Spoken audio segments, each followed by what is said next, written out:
राधे राधे सभी को। कैसे हैं सब? आशा करती हूँ आप सब बहुत ही अच्छे होंगे, मस्त होंगे और अपनी पढ़ाई में व्यस्त होंगे। चलिए, आप सबका एक बार फिर से मैं स्वागत करती हूँ अपने YouTube चैनल में जिसका नाम है आर्ट वर्ल्ड विद देवी में। हम जो टॉपिक पढ़ रहे थे वो था सिंधु घाटी की सभ्यता। ठीक है, अगर आज कोई नया है जो अभी पहली बार देख रहा है वीडियो, तो इसके पहले 2 लेक्चर हो चुके हैं, तो उसको आप प्लीज देख लीजिएगा, चेकआउट जरूर कर लीजिएगा।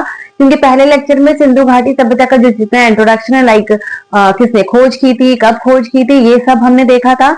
और जो दूसरा लेक्चर है, सेकंड वीडियो में हमने ये देखा था कि उसका भौगोलिक विस्तार कैसा था। ठीक है, वो हमने देखा था।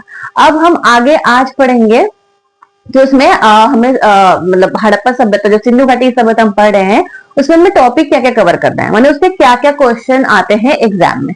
ठीक है, तो चलिए वीडियो को स्टार्ट करते हैं। और स्टार्ट करने से पहले बस यही कहना चाहूंगी कि कोई अगर मेरे चैनल पे नया है तो प्लीज इसको सब्सक्राइब जरूर कर लीजिएगा, बेल आइकन प्रेस कर लीजिएगा, ताकि आपको आपके ही जो पढ़ाई से रिलेटेड वीडियो मिलते रहे। ठीक है, वीडियो अच्छी लगे तो please like, comment and share जरूर करिएगा।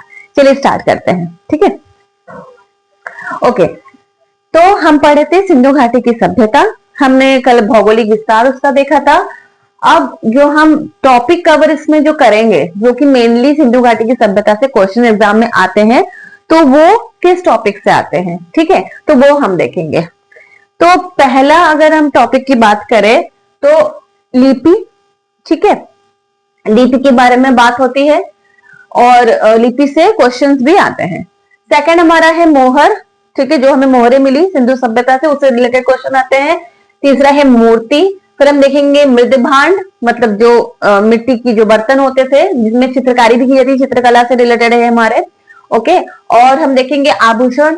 ठीक, और नेक्स्ट है नगर नियोजन, क्योंकि मेनली क्या थी, सबसे ज्यादा जो प्रसिद्ध थी, जो हड़प्पा सभ्यता, सिंधु सभ्यता जो प्रसिद्ध थी सबसे ज्यादा, तो वो किसके लिए थी, नगर, अपने नगर नियोजन के लिए। तो इसीलिए इसे भारत की पहली नगरीय सभ्यता भी कहा जाता है। ठीक है, तो अपने नगर नियोजन के लिए बहुत ही प्रसिद्ध थी, तो वो हम देखेंगे।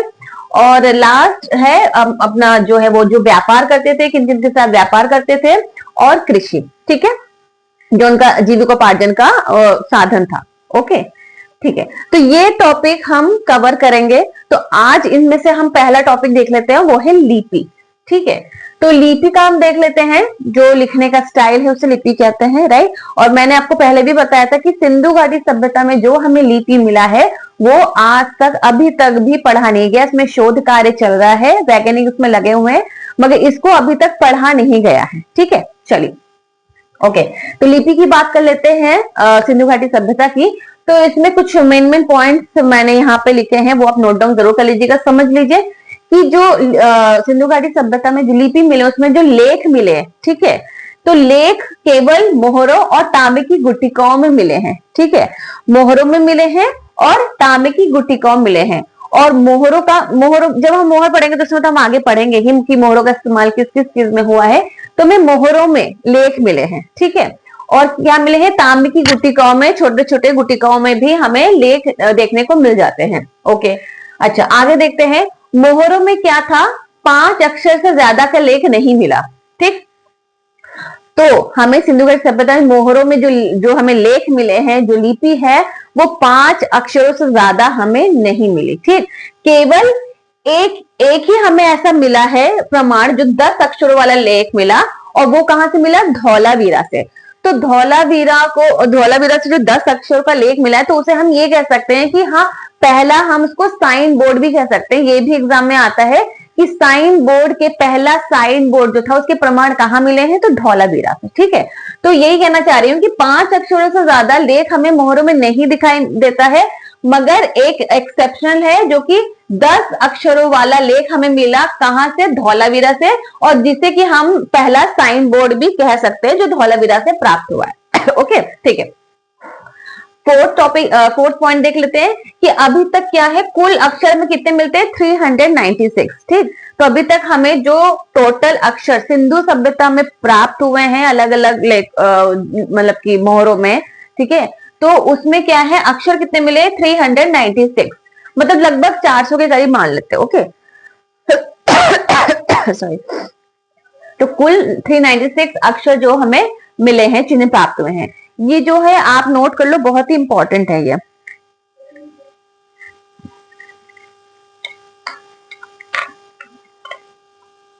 छोटा ही टॉपिक है, ठीक है। चलिए, आई होप नोट कर लिया होगा आपने। अब पॉज करके भी नोट कर सकते हो इसको। ओके, ठीक है। तो अभी तक क्या मिले? कुल अक्षर 396 मिले, लगभग 400 करीब चिन्ह हमें प्राप्त हुए हैं। अब आगे देख लेते हैं कि लिपि कैसे कैसे होती थी, ठीक है। पहला है चित्राक्षर लिपि, ठीक है। जैसे नाम से पता चल रहा है कि अक्षर जो है वो चित्रनुमा होते थे, ठीक है। चित्राक्षर लिपि, तो कुछ इसके एग्जाम्पल मैंने यहाँ पे दिए हैं, आप देख सकते हो कि ऐसे सर्किल में यू लाइन खींच के इस तरह भी प्रमाण हमें मिले हैं, अक्षर इस तरह भी प्रमाण मिले हैं, वर्ग में मिले हैं, ठीक है। ऐसे अलग अलग चिन्ह चित्र के रूप में हमें मिले हैं, तो इसीलिए इसको चित्राक्षर लिपि कहते हैं। ओके, नेक्स्ट है हेरोग्लिफ लिपि, ठीक है। हेरोग्लिफ लिपि भी हमें इसमें प्राप्त होती है। थर्ड है सर्पिलाकार लिपि। चलिए, तो हम सर्पिलाकार लिपि देख रहे थे, नेक्स्ट क्या है? सर्पिलाकार लिपि है। तो सर्पिलाकार लिपि, जैसे कि नाम से पता चला कि सर्प के आकार का, तो इसको कैसे लिखते थे? जैसे हम बाएं से दाएं लिखते हैं वैसे ही लिखा जाता था, बट कैसे?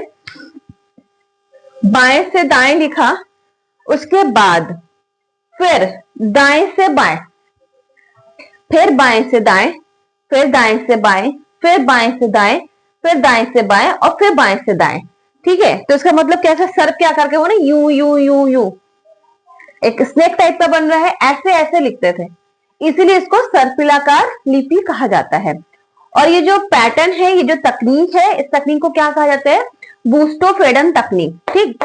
इस लिखने के पैटर्न को क्या कहा जाता है? बूस्टोफ्रेडन तकनीक कहा जाता है, आप नोट कर लीजिए, ठीक।